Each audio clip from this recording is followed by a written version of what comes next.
de Pasada das Cabras e vamos a facer unha ruta natural por Burela. Acompañádemos.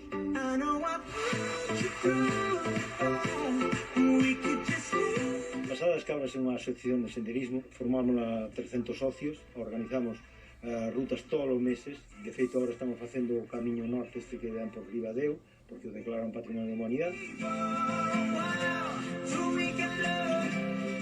Neste miradoiro do Monte Castelo vemos hasta Luarca, Tapia, de Casariego e toda a costa de Lugo por aquí, Viveiro, Xove, etc. A lenda é os veciños antigos aquí de Burela, que durante a guerra, un señor que non quixo ir á guerra, pois escapouse da casa e veuse meter aquí unha gruta que hai aquí neste monte.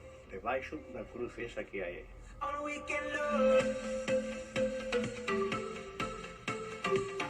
En homenaxe aos comuneros, temos aquí nos detrás o monumento comunero. Aquí funcionase moito comunalmente en todos os sentidos. En Burela, pois, o mundo do mar tamén, incluso tamén se empleaba estes carreteiros para sacar algas do mar.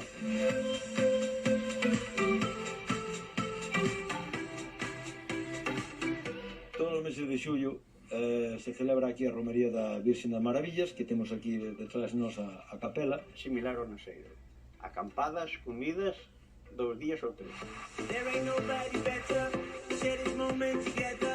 Todas as playas de Burela son preciosas, non? Pero si temos que destacar unha, esta é a Marosa. O color da auga parece que estamos en pleno Caribe, non? Esta é unha playa que hasta as 10 da noite dá o sol. Podes apreciar que aquí están os windsurfistas que están continuamente, porque é unha playa tamén de olas.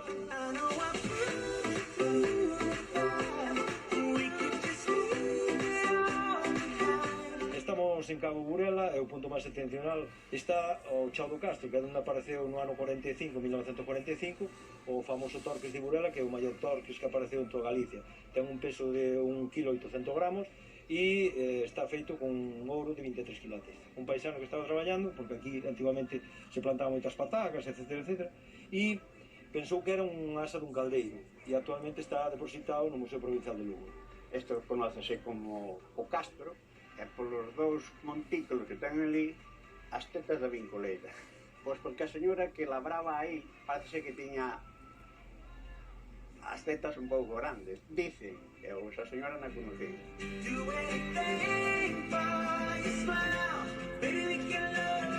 Por todo Burela hai unha ruta xeológica moi interesante. Temos con nos a Águeda Barcia, que é bióloga, foi profesora do Instituto Monte Castelo. Estas rochas son do Cámbrico inferior, é dicir, uns 600 millóns de anos. Para o gran público, ademais, é moi agradable para ver e para pasear. Esta ruta o que pasa é que requiere, como as catedrales, marea baixa. Ao fondo hai un arco de cuarzo que chamamos a Igrexa de Coedo, que se ve moi ben o inicio da rasa cantábrica.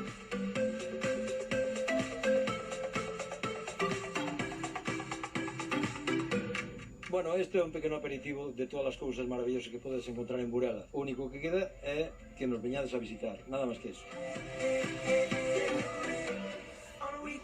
Hoy de visita xa estamos por Burela e ademais teño que dicir que